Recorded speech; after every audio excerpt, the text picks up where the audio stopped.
Ito, pag-usapan po natin, itong si Chis Escudero ay aarestuhin. Kasunod ng ethics complaint na kanyang inihain sa Senado laban kay dating Senate President Chis Escudero, sa Office of the Ombudsman naman tumungo ang private lawyer na si Marvin Aceron para naman magsampa ng criminal complaints laban sa senador. Kaugnay daw ito sa higit 352 million pesos na halaga ng umano'y questionableng transaksyon noong gobernador ng Sorsogon si Escudero. Magandang araw po sa inyo mga banateras. Ako po si Banat Girl. Ito po mga banateras, panoorin natin ito at sabay-sabay po tayong mag-react sa comment section. Alright, panoorin na po natin ito mga banateras. Mag-comment po kayo sa comment section at huwag po ninyong kalimutan mag-subscribe, i-like at i-share ang ating video. I am not Filipino for nothing. Mahalin po natin ang Pilipinas. Ito na po.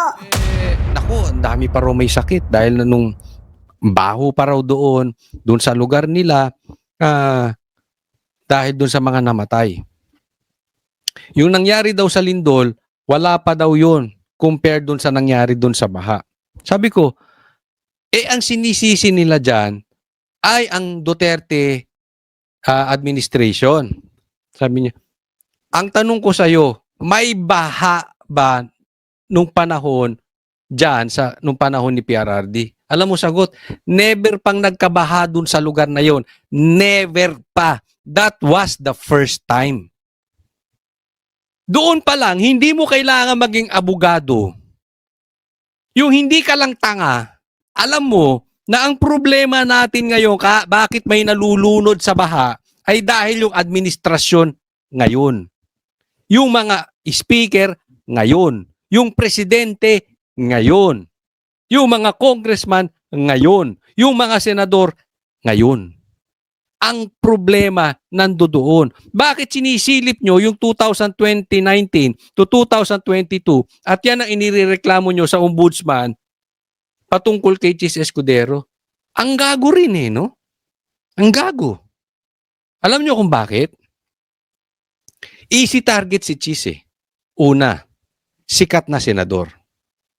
Pangalawa, maraming galit kay Chis dahil ang tingin nila kinampihan si BP Sara.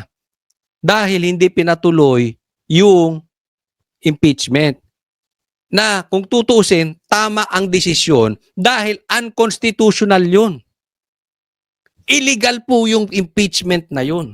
Hindi naaayon sa batas. At hindi po ako nagsabi niyan. Supreme Court. So, yung ginawa ni Chis Escudero ay tama lang. Naaayon sa batas. Hindi rin siya nagsabi nun. Supreme Court din nagsabi nun. Pero itong pinakahigit, bakit tinatarget si Chis? Dahil sikat at sikat yung asawa. Tatandaan po natin, dalawa ang taktika ng gobyerno ni Bongbong Marcos para mawala itong usapin patungkol sa mastermind. Dalawa po. Una, diversion. Magandang diversion si Chis. Kasi hindi lang iingay doon sa mahilig sa politika. Iingay ito sa buong Pilipinas dahil yung asawa sikat. Yung asawa maganda. Yung asawa modelo. Yung asawa artista. Diversion. At habang dinadivert mo yan, madidelay. Titinan nyo, di ba? Anong issue niya? 2019 to 2022. Halatang halata, doon pa lang yun ang reklamo. Hindi mo isinama yung 2025. Bakit? Kasi pag pumalag si Chis Escudero patungkol sa 2025, babalik na naman kay Tambi. At for sure, pupunta kay Bongbong Marcos. So anong issue niya? Hanggang 2019. Base raw ito sa 2021 report ng Commission on Audit. Tingnan mo. Sa panahon ni PRRD, yan ang gustong palabasin ito, maman to. Ito inumpisahan kong aralin pagkatapos kong i-file ang ethics case sa Senate. Inaaral mo pa yan, attorney? At napansin ko, parang merong pattern of Parang. corruption itong dating gobernador ng Sorsogon. At nakita ko doon, documented at least 9 cases ang pwedeng i-file kay Senator Escudero nung gobernador siya. O, kita mo, ang issue niya, gobernador siya. Issue. Dati yun. Yun ang gusto niyang palabasin. At inaral niya yan, 9 cases. Tanong ko sa'yo, Brad. Tanong ko na lang sa taong bayan. Kayo, alam nyo naman, di mo naman kailangan maging abogadong magaling. Kung sa tingin ninyo, may maling nangyayari o may lagayang nangyayari o merong manipulasyon na nangyayari o merong diversion na nangyayari. Tanong ko sa inyo, bakit hindi niya rin pinag-aralan yung testimony ni Saldico? Aralin mo. Kasi makikita mo talaga doon, meron talagang insertion ng 100 billion. Doon pa lang, as simple as that eh. Aralin mo na rin. Bakit for a longest time, hindi binaha yung area doon ng Cebu? First time nangyari. Ngayong panahon lang ni Bongbong Marcos. Bakit hindi mo rin aralin?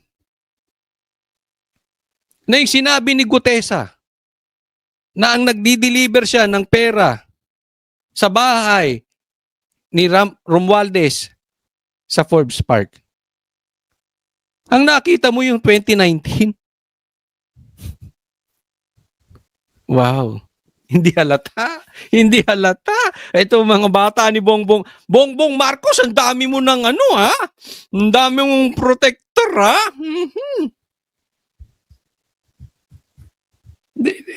Di ba? Nag-aaral ka na lang din.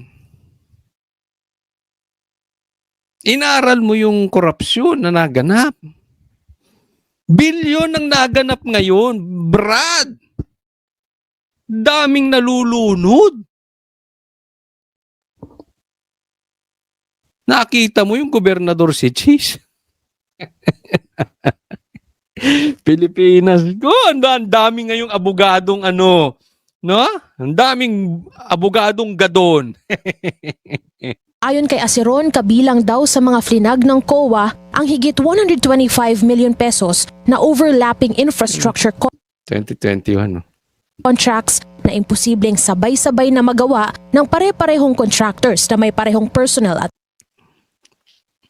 195 million, 5 million, 1 million, 8 million, 15 million, 125 million. Sige, pagpalagay natin. Pagpalagay lang ha. Okay, hindi ko pinagtatanggol to. At hindi ako naniniwala dyan. Okay? Na kasabwat dyan si Cheese. Sigurado ako hindi siya dyan kasabwat. Pero kunwari lang, magkano lang yan? Yung siniwalat ni Saldico, bilyon po ang hinihingi ni Bongbong Marcos. Di umano. Hindi naman tayo sa issue kung totoo o hindi. Di sana inaaral mo din. Yung sinabi ni Gutesa, tinuturo si Tambi. Ang laki nun. Ilang milyon yun. Isang maleta lang kada linggo, 3 times a week nagdi-deliver. Maleta. 48 million isang maleta. Sana nag-deliver kayo dito sa bahay namin kahit kalahating maleta lang. Ang nasilip mo yung 195. Naku. equipment. Hindi Lampas halata. 15 million pesos Hindi na halata. pondo mula sa national government. Kabilang na raw ang 10 million pesos na typhoon relief money na hindi nagalaw sa loob ng 6 na taon. Higit 8 million pesos na janitorial at laundry contracts na suportado umano ng peking mga dokumento. At 1.6 million pesos na tupad disbursements na may depektibo raw ng mga pirma at walang authorizations. Tignan mo to, inaaral niya lang.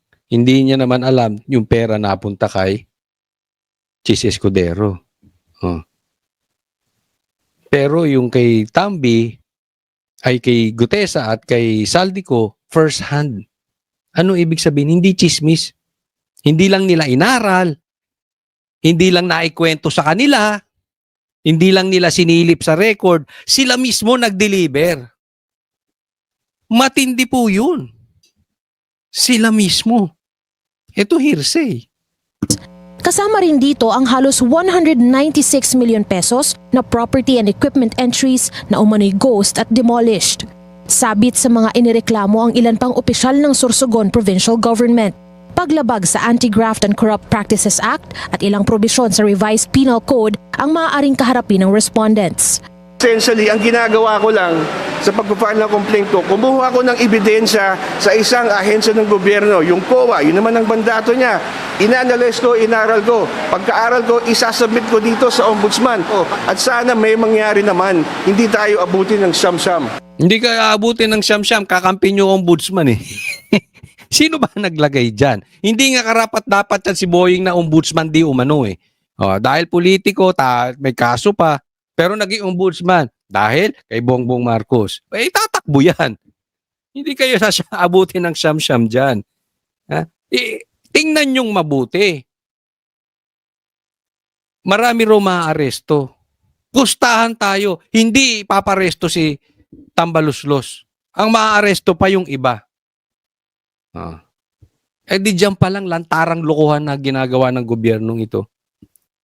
Di dyan pa lang lantarang pura tuta na ang mga nakapaligid kay Bongbong Marcos. Diyan pa lang lantaran na maraming sumisipsip kay Bongbong Marcos. Noong nakaraang buwan, naghain din ng abogado ng ethics complaint laban kay Escudero. Kaugnay sa pagtanggap niya ng campaign donation mula sa government. Ito naman, campaign donation. Sa tingin nyo, hindi kumukuha ng campaign donation si Bongbong Marcos? Do you honestly believe walang campaign donation si Bongbong? Huwag nga tayo maglokohan. Baka nga yung iba. Baka sa tingin ninyo. Walang galaw doon? Baka mamaya gambling lord pa yung nagdo-donate doon. Baka lang. Kayo alam nyo naman siguro. Contractor at kaibigan niyang si Lawrence Lubiano. Hiningi na ng Bilyonaryo News Channel ang panig ni Escudero pero wala pa siyang tugon sa ngayon. Hindi, meron siyang tugon. Hindi niya kailangan tumugon sa bilyonaryo. Tumugon na po siya sa Comelec. Sila ng abogado. Pagka-submit pa lang, hindi nila pinagtagal, sinagot na yun. So, I don't think na required silang sumagot sa bilyonaryo. Kasi nasagot na po yun sa Comelec. Okay? Next po tayo. Ito po, pag-usapan natin itong kanina nagkaroon po ng medyo konting sagutan doon sa panig ng kampo ni Boying at saka ni Marcoleta. Pero naduwag si Boying, naduwag. Ito, i-discuss po natin. Takot siya kay Marcoleta. Kasi ang gusto ng mga niya, bulihan eh. Oo, pero pag ganito na ang labanan, wala, sibak sila kay Marcoleta. Yung isang napanood kanina, yung nagdedepensa naman yung sa budget ng Ombudsman, Sen. Kanina yan, tama. Parang sinasabi nyo na dapat ipaliwanag ng Ombudsman yung Bendalo. Ako, Bendalo. Or kung hindi man niya ipaliwanag, humingi siya ng paumanhin sa publiko. Sen. Yan ang hinihingi sa kanya dahil sabi ko, masyadong malaki ang epektong nangyari dyan sa pagsasabi ng Bendalo. Opo. Kahit kailan sabi ko, hindi mo pwedeng baluktutin ang batas. Kapag ginawa mo yun, babanggayan doon sa core doctrine ng ating legal system. Duralex sed lex. Yun. Anong ibig sabihin niyan? Duralex sed lex na Latin na salita. The law is harsh, but it is the law. Sa Tagalog, malupit man ang batas, pero ito ang batas. Kaya hindi po pwedeng bend the law. Ang batas, batas. Kaya itong dalawang pang noon time show na ito, itong si Erwin Tulfo at saka si Boying, mas nakakaya rito si Boying. Abogado ka. Tapos ombudsman ka. Hindi mo alam yung Duralex sed lex. Kasi sinasabi naman doon, kahit anong mangyari, masakit man yan, Malupit man yan. batas yan, wala tayong magagawa. The law may be harsh. So hindi mo pwedeng ipihit yun kahit ano. Babangga yun, di ba? Yes po. O sabi niya, Figure of speech. yun po yung figure of speech. Yan kako yung problema natin eh. Gagawa kayo ng isang public statement. Pagkatapos ipakikita pa nyo yung predilection ninyo na parang akala mo totoo eh. Opo. Meron pang ano to hindi ko lang maalala, meron pang ganyan si nasukol din to si Boying. Yan, ganyan din ang sabi niya, figure of speech. Pag nasusukol to si Boying, figure of speech. Pag alam niya, ay mali, tanga ata ako doon, medyo tanga ako. Isipin mo, ombudsman babaluktutin ng batas. Sometimes we have to bend the law to please the people. Yes, sir. Pagkatapos aamin ka. Ilan ang nailigaw mo doon? Ilan ang naapektuhan doon? Ang buong akala nila pwedeng baluktutin ng batas. Pwede ba ka kung dito lang aminin mo na nagkamali ka? Gusto ko ikaw ang magsalita. Kaya nga nag-move ako. Sabi ko, Mr. President, kahit sa bahaging ito lang, pwede bang Magsalita. pwede bang isuspend natin ang rules Yung natin? rules ng Para makapagsalita ang ombudsman. Gusto ko mula sa kanyang bibig. Sabihin niya na nagkamali sa anong Yan, alam mo, ito, hindi ko na ipi-play yung, kasi mahaba yung diskusyon. Paulit-ulit si Marcoleta. Ang sumasagot itong si, if I'm not mistaken, pinapakinggan ko kasi kanina, habang pauwi ako nagda-drive, si Gatchalian. No? So, sumasagot to si Marcoleta, pinag-a-apologize niya si Boying. Si Boying ayaw mag-apologize. Ha? Panay ng sagot si Gatchalian. Diyan pa lang makikita mo na hindi talaga walang humility itong mama na ito. Siguro nature na ng Rimulya yon. Naalala natin na meron ding binanggit na masama si na doon sa mga abangers, no, na sinabi na abangers na walang pasok, maraming na-offend. Pero itong si John Vic hindi nag-apologize. Tapos to si Boying, ayaw rin mag-apologize kahit mali na siya. Pati yung pangingidnap kay PRRD, ayaw din nila mag-apologize. So siguro nature nila, mataas kami. Ombudsman ako, bakit ako mag-apologize? Pero takot naman.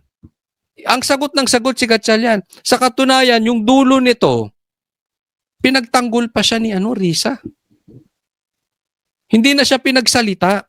Sabi, nag-uusap tayo patungkol sa budget yun parang hindi verbatim Ito ang ayusin natin. Hindi yan kay Boying. Diba? So kitang-kita mo yung dilaw talaga, sip-sip na rin sa ombudsman siguro alam naman natin si Risa Diba? May mga kasong pwedeng silipin ng ombudsman yan. So kung meron kang opportunity makasip-sip, katulad nun may tanim witness siya. Di umano nagbayad siya ng 1 million doon sa mga witnesses. Maraming kasong ganyan si Risa. So may mga issue rin yan sa PhilHealth, di umano. So pag pinitik yan ni Boying, na ombudsman niya, madadali. So nasusukol na si Boying, pero isipin mo, natakot si Boying, hindi siya makasagot dito. Diba? Iba ang pinapasagot niya. Parang tumago na rin siya kay Risa. Diba? Pinapasagot, hindi na talaga. So hindi na nakasagot. Pag may chance makasipsip kay Boying to si Risa, sipsip na rin siya. No? Para siguro, for the meantime, ligtas siya doon sa kamay ng ombudsman. figure of speech? Kayo po ang ombudsman? Ipakikita nyo po na ito yung figure of speech. Lalo pong maliligaw ang tao rito Ang figure of speech kasi, kung saan mo pwedeng ibaling ang pagpapakahulugan yun. Iba-iba meaning. Hindi ganun po Kailangan klaro ang ating policy. Klaro. Maliwanag. Kung may sakit, may sakit. Kung walang sakit, walang sakit. Anong Hindi talaga pwede yung figure of speech. Lalong-lalo na ombudsman ka. Galing pa siyang Secretary of Justice. Hindi rin pwede. Isipin mo, hustisya at bendalo. Kagago nun. tapusan doon? Bumaba lahat ang mga naguluhan. Boss, huwag mo na ngayon. Alam mo naman yan. Sinasabi niya, wag muna ngayon. Si Risa yun. Diba? So, well, dito pa lang nakikita natin, maraming takot kay Marcoleta. Dahil dito brains Si Tito ang daming mga binanggit ni Tito, lusot na sana. Kung ang katapat niya si Lito Lapid. Ang alam katapat niya si Marcoleta. Din nagmukhang tanga si Tito Soto. Ganyan eh. Huwag mo na i-push ang... Ayan. Oo. Next po tayo. Ito, pag-usapan natin, magkakaroon na ng di umano military takeover. Okay? Pero yan sa balita o pag-usapan natin. Sa pool ang bulsa nating lahat at sa pool na sa pool ang ating kabuhayan ng matinding problema ng bansa sa korupsyon. Kabi-kabila na nga ang mga rally hanggang ngayong araw. Sa pagbaha ng mga panawagan kontra korupsyon, lumutang naman ngayon online ang umano'y posibilidad na magkaroon ng caretaker president na suportado raw ng militar. Kabilang sa mga pangalang lumalabas ay ang bilyonaryong negosyanteng si Ramon Ang. Wala po yan sa batas. Remember this Okay? Matagal natin inaantay na ipagtanggol ng sundalo ang konstitusyon. This is against the Constitution kung totoo na merong takeover or caretaker na si Ramon Ang. Hindi po yan naaayon sa batas. Nakarating na raw yan kay Ang. At sa kanyang Facebook page, sinabi niyang hindi raw siya papasok. Aasahan namin yan RSA. Sabi mo, let me put things to rest. I am not entering politics. Sana RSA, mayaman ka na. Hindi mo na kailangan magpayaman. So sana, let your yes be yes and let your no be no. Sana magpakalalaki ka at panindigan mo yan. Sana wag kang katulad ng ibang mga politiko na iba sasabihin, iba ang gagawin. So, we don't expect you to enter politics. According to you. Sa politika. Kilala raw siya bilang isang taong tahimik na nagnenegosyo at sumusuporta raw siya sa gobyerno at sa mga komunidad. Mananatili raw siyang ganyan. Alam daw ni Ang na maraming hinaharap ngayon ng bansa. Naiintindihan niya kung bakit gusto agad itong masolusyonan. Pero ang pagsulong ay hindi lang dapat nakadepende sa isang tao. Kailangan daw iisa ng direksyon ng gobyerno, pribadong sektor at ang publiko. Napareact din si Congressman Paulo Duterte tungkol sa pagkakaroon ng umano'y caretaker president. Nakababahala raw ito at labag sa ating konstitusyon. Yes, labag Kung yan. mangyari nga yan, para raw tayong banana republic na pamumunuan ng kung sino ang highest bidder. Yeah, alam mo, yan ang medyo problema dyan, highest bidder. So, ang makikinabang dyan, naalala nyo, dito sa mga kaedad ko, may mga crony noon, nung panahon ng tatay, di ba? Si Marcos Sr. Maraming yumaman nun Maraming doon. No? Sana ito'y hindi maihantulad doon sa naganap doon. Dahil yun 20 years nang nakawan yun. Dami Kung merong mga nakapag-aral ng husto patungkol dyan sa pagiging diktador at nakawan dyan sa gobyerno, alam na alam ng dilaw yan. Silang nakakaalam yan. Kaya nga may korupsyon na idinala pa doon. Even yung state tax ni Bongbong Marcos hindi bayad, final and executory. Hindi na natin alam kung ano mangyayari dyan. Di ba? Ang daming ang nakuhang pera na-sequester na pera nila. No? Tapos ngayon, pupunta tayo ulit sa ganitong klase ng na ang mga bilyonaryo ang magmamaniubra ng gobyerno, ang mga politiko nakatingin-tingin lang, ang AFP nakatingin lang. Kung totoo ito, hindi po maganda. Sana po ito hindi talaga maganda. Huwag niyong gagawin yan. Dahil hindi po yan solusyon. Sana po yung mga bilyonaryo dumistansya kayo sa ganitong klase. Huwag kayong matukso sa pagiging gahaman dahil marami na naman kayong pera, so you don't need this. No? Ang neto, bakit kumakalat yung ganitong klaseng balita? Dagdag pa ni Pulong, may natanggap siyang impormasyon na isa pang business tycoon daw ang personal na namressure para mag-resign si dating Executive Secretary Lucas Bersamin. Ito rin daw ang nagpopondo sa grupo ni AFP Chief of Staff General Romeo Brown. Nako, yan ang mahirap. So ang nag-pressure, di umano, kung susundan natin to sinasabi ni Pulong Duterte, ay kung ito'y totoo, hindi ito maganda. Ang nag-pressure ay business tycoon, umalis si Bersamin. So sa madaling salita,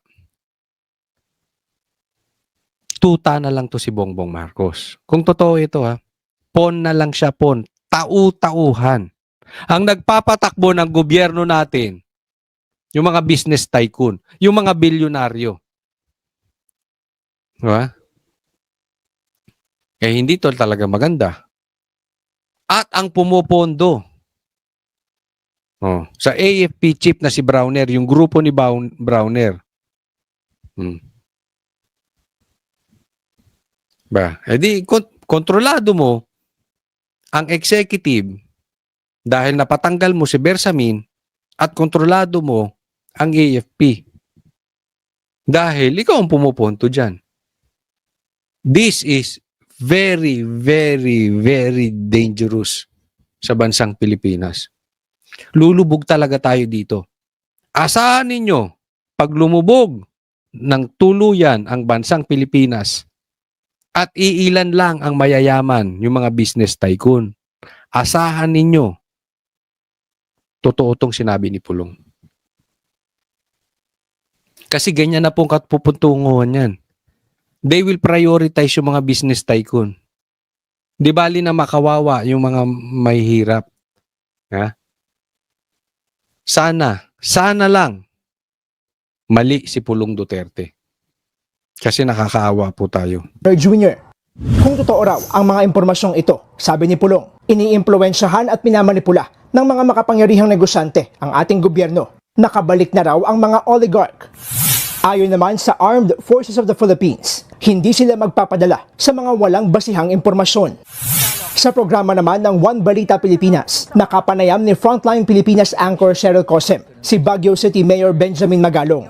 Giit ng alkalde na hindi makatutulong sa bansa, lalo na sa ating ekonomiya, ang anumang uri ng kudeta o destabilisasyon. Mr. Ramon Ang is a well-established, di po ako mag-aalangan considering his background. Speculations lang ho yan.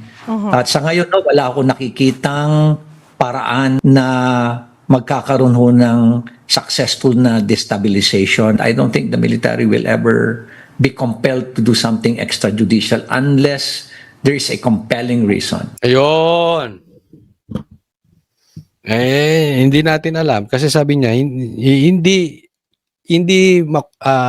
hindi gagawin niya ng sundalo, hindi gagawin niya ng AFP. Unless ang problema nandoon sa unless there is a compelling reason.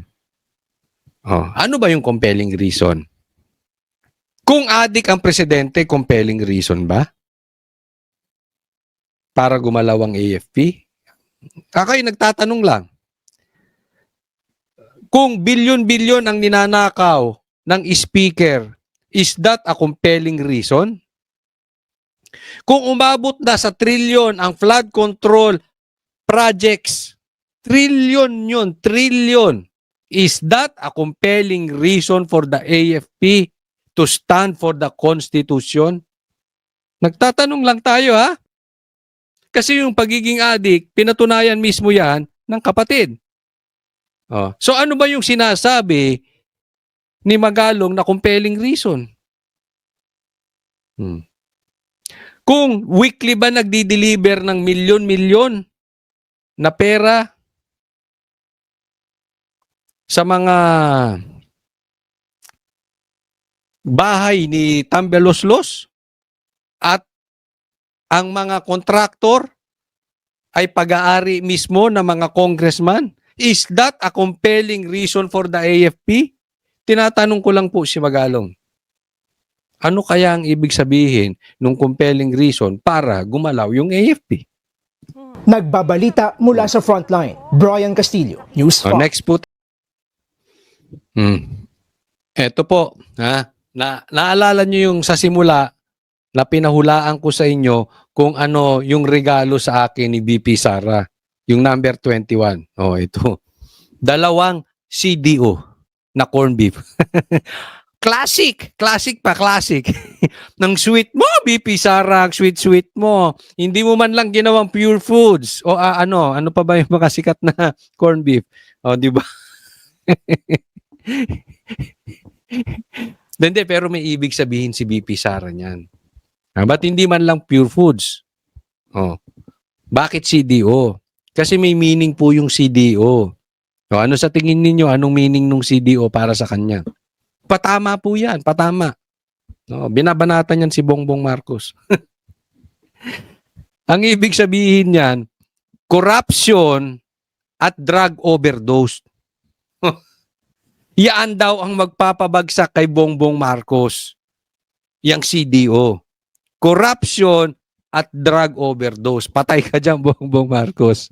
Pero BP Sara, ba't hindi mo man lang ginawang tatlo para medyo sweet ang dating. Alam mo na, pag tatlo, di ba? O, may meaning. Dalawa lang talaga, pambihira to si BP Sara. Hindi. Nagjo-joke lang po tayo. Kahit po wala tayong matanggap kay BP Sara. Kasi we are proud na to serve the country. We are proud to serve the taong bayan. Hindi katulad dun sa kabila, alam naman natin, sila mismo umaamin, malaking pera na tatanggap nila. Pero, wala naman silang pananindigan. Wala silang karakter. Wala naman silang pinagpapalit nila yung kanilang paninindigan na doon sa kanilang personalidad, yung kanilang sarili sa mali, kapalit ng pera. Dito po, kahit wala, 2 corned beef nga lang. Diba? Bakit po tayo nakakapagbiro ng ganito? Just, honestly, we are proud. No, we are proud to say na wala po kaming natanggap kay BP Sara kahit 5. Yan, pinakita namin 2 corned beef. Diba? So, tuloy po ang laban. Because what we are fighting for is not BP Sara. What we are fighting for is yung pinaglalaban ni BP Sara. Ako naman, I'm being very honest dito sa channel ko. Ano bang nagustuhan ko sa Duterte? Laban sa droga at laban sa komunista, dyan sa mga NPA na yan. Magpakita ka sa akin kahit dilawan, kahit pulahan, kahit sobrang sipsip kay Bongbong Marcos, kahit sobrang sipsip sa mga dilaw. Basta tunay na lalabanan ng droga. Yung tunay galit talaga sa droga. Yung parang laban ni PRRD, malinis ang kalsada dahil laban sa droga at talagang lalabanan ng komunista, rebelde, NPA. Okay ako dyan. So what we are fighting for is not Duterte. It's the fight of Duterte that we are fighting for. Ayan, so Merry Christmas sa inyo. Yan lang. Yan ang may balita ko doon, medyo malaki ang doon, bigayan doon sa kabila. Inaamin naman ng mga ibang vlogger na napanood nyo naman kay Banat Bay, may mga umamin pa rin. Diba? So, okay lang yan. Ngayon po, kanina nabanggit ko sa inyo, ano ba ang plano ni BP Sara? Ano bang napag-usapan na plano ni BP Sara? Bakit pinatawag niya yung mga vloggers, yung mga DDS supporters? Ano ba ang plano ni BP Sara? Anong sabi ni BP Sara? Wala. Wala po. Maliwanag po, wala. Anong ibig sabihin wala siyang pakialam sa taong bayan? Hindi po. Gusto ni BP Sara na kung may mangyayari, organic po. Hindi yung pinagplanuhan namin, hindi yung gagawa kami ng illegal, yung pipilitin namin, maninira kami ng tao, hindi. Kasi kung talagang yaan ay ukol, yaan ay bubukol. Organic. No? So wala tayong kailangan gawin. Celebrate lang. Konting chika-chikahan ng mga DDS vloggers. Yun na yun. So, I'm proud to say that organic at wala pong doon. Sabihin, ay, nako, sasabihin na naman, yan, Banateros, bayad, naku, nabayaran na naman. Hindi lang po ako nagsasabi nito. Even yung mga DDS vloggers, even yung mga vloggers sa kabila, alam nila walang pera dito sa Duterte. Alam nila yun. Kaya nga yung ibang Duterte vloggers, lumipat doon. Hindi nyo napansin. Yung iba, pero yung mga matitino, natira. Pero syempre, hindi nila sasabihin yun. Pero deep inside them, kung meron kayong ka-close, tanungin nyo sila seryoso. Alam nila walang bigayang nagaganap dito sa Duterte. So, congratulations, Merry Christmas sa iyo, BP Sara, Merry Christmas sa inyong lahat. Kanina po, nagkaroon ng konting meeting po ang DDS, kasama natin ng mga supporters, and syempre yung mga ibang social media vloggers na DDS, yan, nagkita-kita, nagkaroon po tayo ng konting pag-uusap. Konti lang naman kay BP Sara. Ayan. So, nakikita nyo po, napakaganda pa rin ni BP Sara, no, walang pinagbago, parang walang pinagdadaan ng problema. Pero ang tanong dito, para saan yung meeting? Pangalawa, ano ang napag-usapan? At pangatlo, ano ang next move ni BP Sara? Ayan po. Yan po ang mga pag-uusapan natin. Pero abangan nyo po, sa dulo po, isisiwalat natin ano ang next plan ng DDS. Okay? So, wag po kayong aalis. Diyan lang po kayo. Ito po, pakita ko lang po sa inyo. Nagregalo po. May matinding regalo po sa amin si BP Sara. Maraming salamat po. Ito po yun. Ito po yung natanggap nating Christmas gift galing kay BP Sara. Maraming salamat po. Advance to. Okay? Ito po yan. Makikita nyo naman dyan. May libro, may t-shirt, may mug, at merong number 21. Nakikita nyo yan? Yan ang matindi. Okay? Kasi meron po kaming bawat isang regalo. Lahat po hindi nakabalot. Lahat yan kita ng iba. Lahat po yan pare-parehas. Diyan lang po kami nagkaiba-iba. Dito sa regalong nakabalot na yan. At ang sa akin po ay number 21. Okay? So bago po tatanungin ko kayo. Okay? Sa tingin ninyo, ano yung mahiwagang regalo ni BP Sara kay Coach Oli? O yan. Sige, ilagay nyo po sa comment section.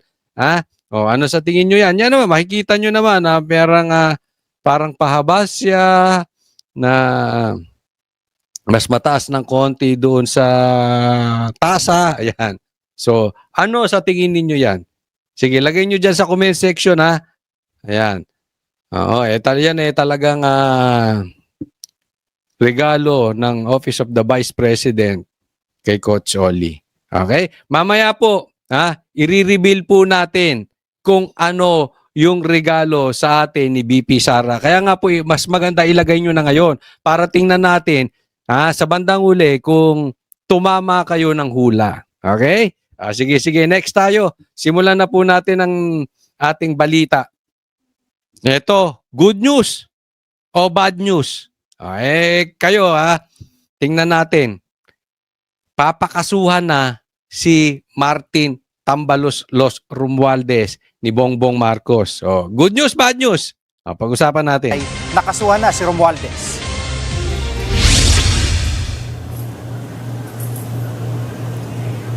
Jiggy, kabilang nga doon sa basis of that recommendation, itong mga statements nga ni Orly Guteza. So ngayon sinasabi na dating security consultant ni Congressman o former Congressman Zaldico, noon nga sa pagdinig ng Senado ay sinabi nga niya na nag-deliver umano siya ng maletang kickback money dito nga kay Romualdez. Ayan, so kinasuhan si Romualdez at saka kakasuhan din si Zaldico because of the testimony of Gutesa. Okay, sige. Iisa-isahin natin yan. At maliban nga kay Romualdez, ay pinakakasuhan din po ng DPWH at ng ICI itong si Zaldico.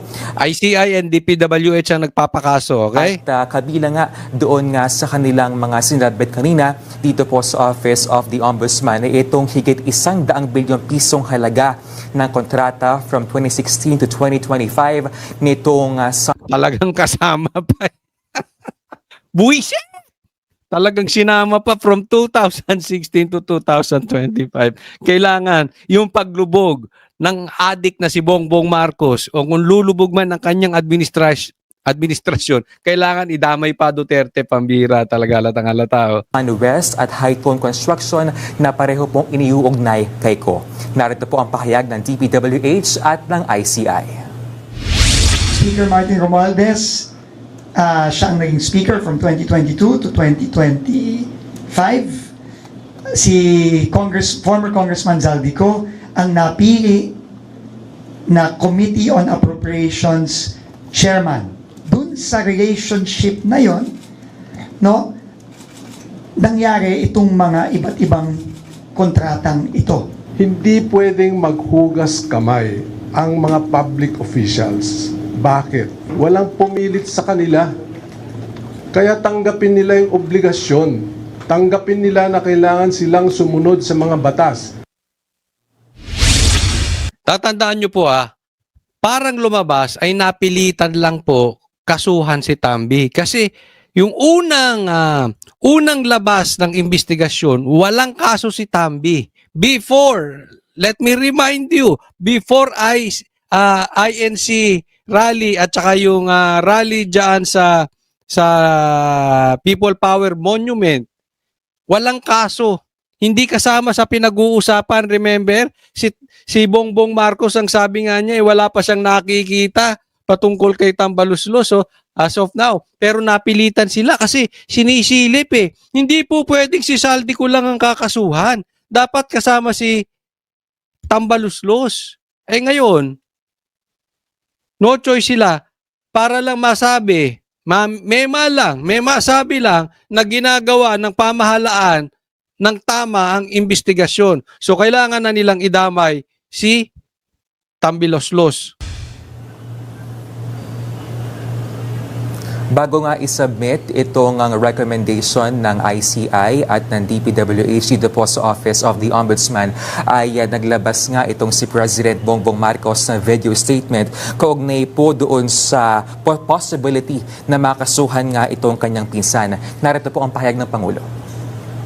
Ito ay tungkol sa mga impormasyon ng dating Speaker Martin Romualdez at saka ni Saldico. Pag nakita lahat ng ebidensya, baka mag-file ng kaso ng blunder o anti-graft.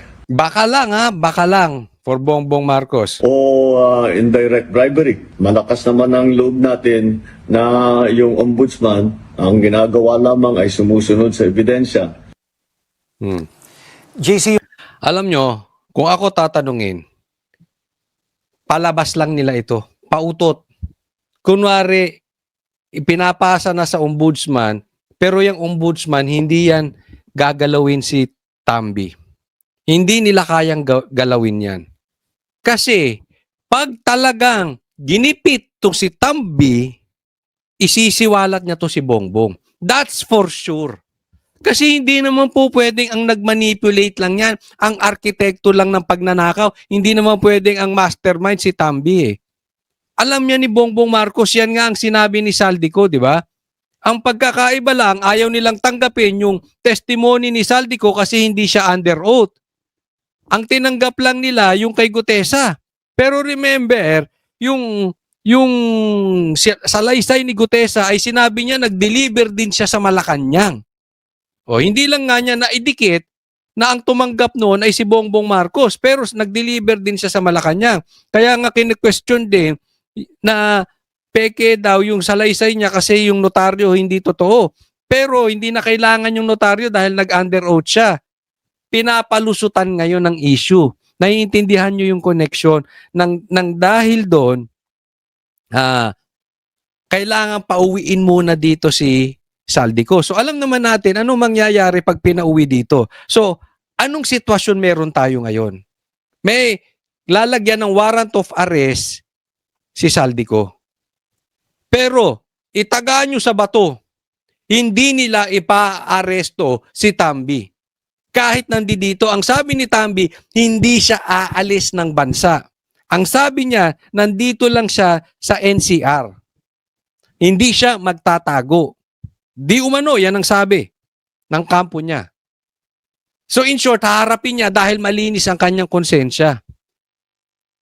Pero ang kaya lang ipaaresto ni Bongbong Marcos ay yung nasa ibang bansa. Pero yung nandito, hindi niya kayang ipaaresto yan. Pwede yung mga bubuit. Kaya niyang pilipitin ng leeg eh. Pero si Tambi, ligtas yan. Ha? Protektado ng Malacanang yan. Hindi. Ang takot lang ni Bongbong Marcos dahil magsasalita yan si ano. Kaya malakas din ang loob nitong si Tambaluslos kasi possibly meron na silang agreement ni Bongbong Marcos. And with or without agreement, may hawak siyang alas kay Bongbong Marcos kaya hindi niya kakayanin niya. So, etong sinasabi nila na ipapa-aresto, may warrant of arrest, hanggang kay Saldico lang yan. Hindi na po yan naakyat. Yan na po ang pinakamataas niyan si Saldico. Or yung mga senador na kaalyado ng Duterte. Or yung mga senador, kung hindi man directly kaalyado ng mga Duterte, yung mga hindi nila kayang pilipitin ng leeg para maging sunod-sunurang katulad ni Tuta Soto, ni Pinky Lacson, ni Boying Rimulya, at kung sino-sino pang mga tuta niya na katulad ni Claire. Ganun ang kalalabasan niyan. Musunod sa ebidensya. JC, yung ba mga binunyag ni Zaldico nitong mga nakaraang araw ay may bigat o sa rekomendasyong ginawa ng ICI dito sa pagsasampa ng kaso?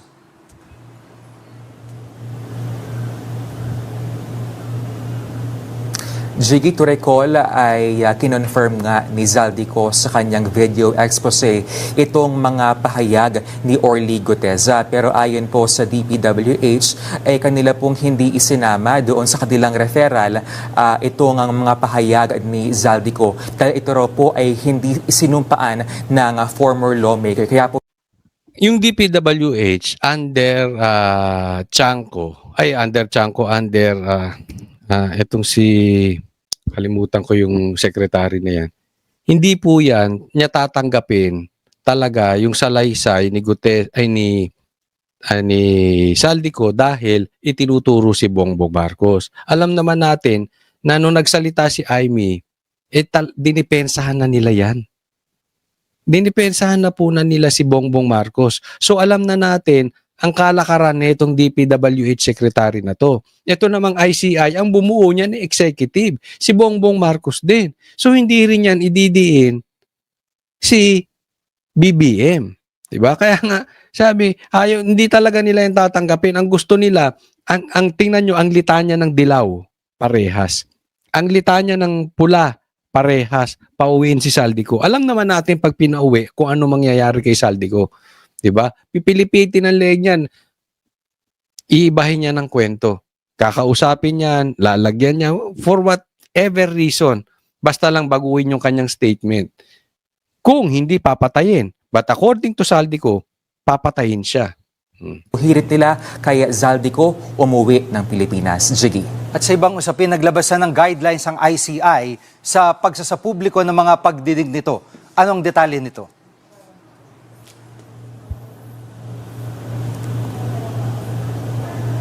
Yes, Jiggy, simula nga next week ay ila-live stream na ng ICI ang mga pagdinig po nito. Ito raw po ay mapapanood sa Facebook at sa YouTube at lahat po ay papalabas maliban na lamang kung hilingin ng resource person na magkaroon ng executive o close. Yan, maganda ito ha. Maganda tong sasabihin nilang ila-live. Maganda basta totoo. At maganda kung ang klase ng pagtatanong ay talagang hinahanap yung mga arkitekto or yung mga mastermind gaya ng pagtatanong ni Marcoleta. Hindi po natin tinataas dito si Marcoleta ha. Liliwanagin ko lang sa mga pula at dilaw na nakikinig dito. Hindi po si Marcoleta ang issue dito at hindi po si Pinky Lacson ang issue dito. Ang issue dito yung klase ng pagtatanong ni Marcoleta at yung klase ng pagtatanong ni Pinky. Sana tong ICI, kung talagang ang ilalabas na ebidensya ay patungo sa presidente, hindi sila pepreno, hindi nila ipagtatanggol, hindi sila magpapakaabogado gaya ni Pinky Lacson. Dapat nasa gitna. Ang problema kasi ng Blue Ribbon Chairman at ang ICI, kung susundan nyo yun, tuwing merong maglalabas ng ebidensya o merong magsasabi na nag-deliver sa Malacanang, baka mag-aabogado. Wag na yan. Kung mag-ilalive nyo at mag-aabogado rin kayo at magtatanga-tangahan kayo, wag na kayo. Buwagin nyo na yung ICI kasi ang importante dito, yung tiwala ng tao mabalik. Kung gagawin nyo lang moro-moro o parang noon time show ni Tito Soto, yung ICI na yan, yung live nyo yan, alisin nyo na yan kasi hindi rin paniniwalaan ng tao. Sana magpakalalaki kayo, manindigan kayo na pag sinabi nyo kung saan kayo dadali ng ebidensya, doon kayo pupunta. Hindi kayo pepreno. Kung ano yung sinabi nyo, yun ang gawin ninyo. Nakikita naman ng taong bayan pag pumupunta na kay Presidente, pumepreno eh. Hindi man ng ICI pero nakikita natin, lumalabas ang mga tagapagtanggol ni Bongbong Marcos. Huwag naman ganon. Huwag nyo naman lokohin ng Pilipino. Ha? So kung ilalive nyo ng maayos. Session, papayagan daw po ito ng komisyon kung impormasyong ilalabas ay may kinalaman sa national security o kung magiging banta po ito sa buhay ng isang Next po natin. Jiggy, balik sa'yo. Eto, break tayong konti ha. Break lang konti. Daanan lang natin bahagya itong binanggit ni Montulfo patungkol sa mga Duterte. Okay? Gusto kong bigyan ng komentaryo. Hindi ako PBBM, hindi rin ako Duterte. Kasi si Duterte, kaibigan ko, di ba? Yung old man Duterte, si Digong, kaibigan ko. Hanggang ngayon, I still consider him a friend. Ang hindi ko gusto, yung mga anak niya. Nako, sabihin mo, ang nakita ko yung post ni Doc Lorraine at na-discuss ko rito, siguro napanood nyo yan, no? Pero doon sa mga bago sa channel ko, may nilabas si Doc Lorraine, napatungkol dito kay hindi raw to napagbigyan. Pagka nasa labas ng ibang bansa ay gusto nga pupuntahan ni PRRD yung kung meron siyang event. So sa madaling salita, para itong si Bongbong Marcos na hindi napagbigyan nung panahon ni PRRD na maging agriculture secretary. Ito naman, hindi napagbigyan yung event. Parang si Trillanes din, hindi napagbigyan dahil gusto maging vice president ni PRRD. Yung mga hindi napagbigyan, sa totoo, may tampo yan. Wag na tayo maglokohan.